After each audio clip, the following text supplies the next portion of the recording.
Kita perhatikan informasi gambar tadi di mana seorang Yahudi meminta visa untuk masuk ke Palestina di tahun 1934. Dia adalah Shimon Peres. Shimon Peres adalah mantan Presiden Israel ke-9. Dia bermigrasi bersama keluarganya di tempat yang sekarang dikenal sebagai negara British Mandat Palestina pada tahun 1934 yang kemudian bermukim di Tel Aviv di Palestina.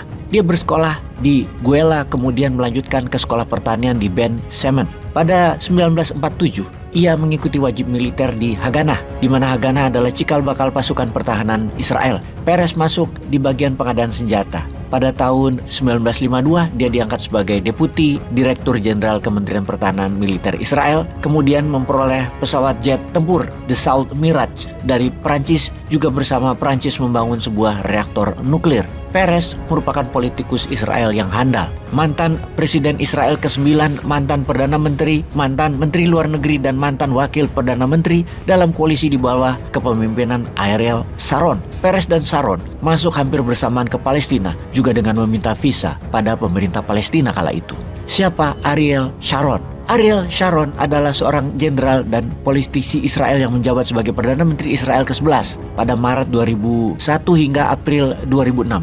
Sebelumnya, Sharon menjabat sebagai Komandan Angkatan Darat Israel sejak pembentukannya pada tahun 1948, bergabung sebagai prajurit hingga karirnya meningkat sebagai seorang perwira tinggi dalam militer Israel. Ia berperan penting dalam Perang Palestina 1948 dengan menjadi komandan peleton dalam Brigade Alexandroni dan berpartisipasi pada banyak pertempuran termasuk dalam Operasi Bin Nun Alef. Dia adalah tokoh penting dalam pembentukan unit 101 dan operasi pembalasan, serta dalam krisis Suez di tahun 1956 dia berperan penting. Perang 6 hari di tahun 1967, Perang Atrisi dan Perang Yom Kippur di 1973. Sharon disebut sebagai komandan lapangan terhebat dalam sejarah Israel. Setelah pensiun dari militer, Sharon memasuki dunia politik bergabung dengan Partai Likud dan menjabat di sejumlah jabatan militer dalam pemerintahan. Sebagai Menteri Pertahanan, dia memimpin Perang Lebanon 1982, di mana dia memikul tanggung jawab atas pembantaian Sabra dan Shatila. Perannya dalam pembantaian itu membuatnya dikenal dengan sebutan penjagal dari Beirut di kalangan orang Arab. Dari tahun 70-an hingga tahun 1990-an, Sharon melakukan ekspansi pembangunan permukiman Israel di tepi barat dan jalur Gaza dengan sangat agresif dan kasar terhadap warga Palestina. Dia menjadi pemimpin Likud pada tahun 2000 dan terpilih sebagai Perdana Menteri Israel dalam pemilihan Perdana Menteri tahun 2001. Dia pun menjabat sebagai Perdana Menteri Israel dari tahun 2001 hingga 2006.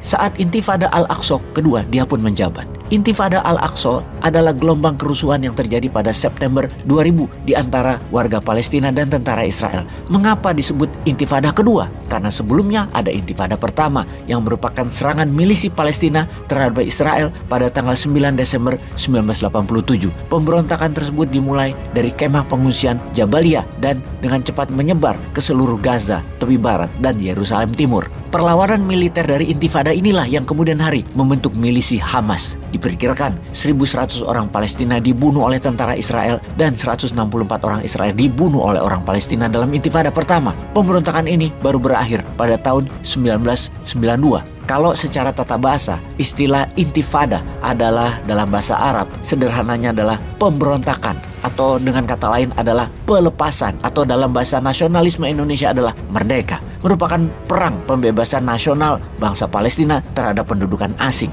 Militer Israel memberinya nama kode peristiwa pasang surut pada intifada tersebut, tapi dunia lebih mengenal Intifada Al-Aqsa. Nama lain Intifada adalah Perang Arafat, menurut nama tokoh Palestina yang disalahkan Israel karena memulainya. Secara resmi, gerakan kemerdekaan Intifada belum berakhir. Namun KTT Sharm el-Sheikh, gencatan senjata yang disetujui oleh Presiden Mahmud Abbas dan organisasi Mujahidin Palestina, yang mana kemudian tingkat kekerasan menjadi relatif rendah selama tahun 2005, dianggap sebagai akhirnya. Secara umum, belum berakhir jika dihubungkan dengan perubahan dalam pemerintahan Palestina menyusul kematian Yasser Arafat. pada 25 Januari 2006, Hamas memenangkan pemilu legislatif Palestina, kemudian tokoh Hamas, Ismail Haniyeh, menjadi Perdana Menteri Palestina. Hal ini memicu kemarahan Israel dan Amerika, sehingga kekerasan kembali terjadi. Pada Juni 2006, Israel kembali menginvasi Gaza dalam operasi hujan musim panas atau Operation Summer Rains. Sekali lagi kita ingatkan, Israel menginvasi masuk ke Palestina itu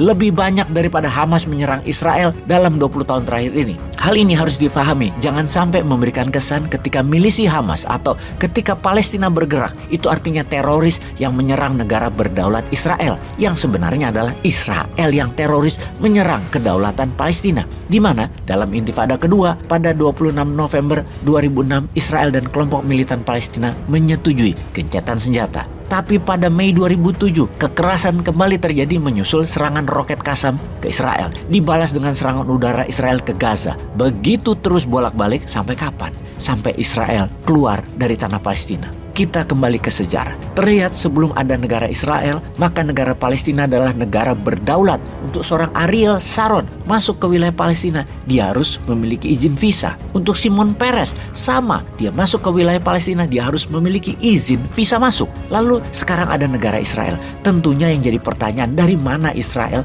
tahu-tahu punya sebuah wilayah? Ya dari menjajah, dengan menggunakan kekuatan PBB, dengan menggunakan kekuatan negara adidaya Inggris, Perancis, Amerika, dan mendukung militernya, punya uang dan pencitraan narasi. Namun kalau yang namanya penjajah, ya tetap aja penjajah. Jangan dibilang mempertahankan kedaulatan negara.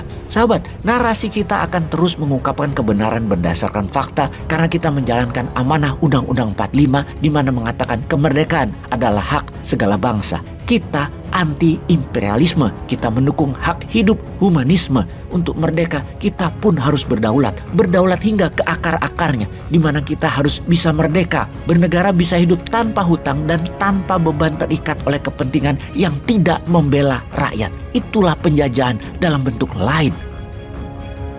Peace.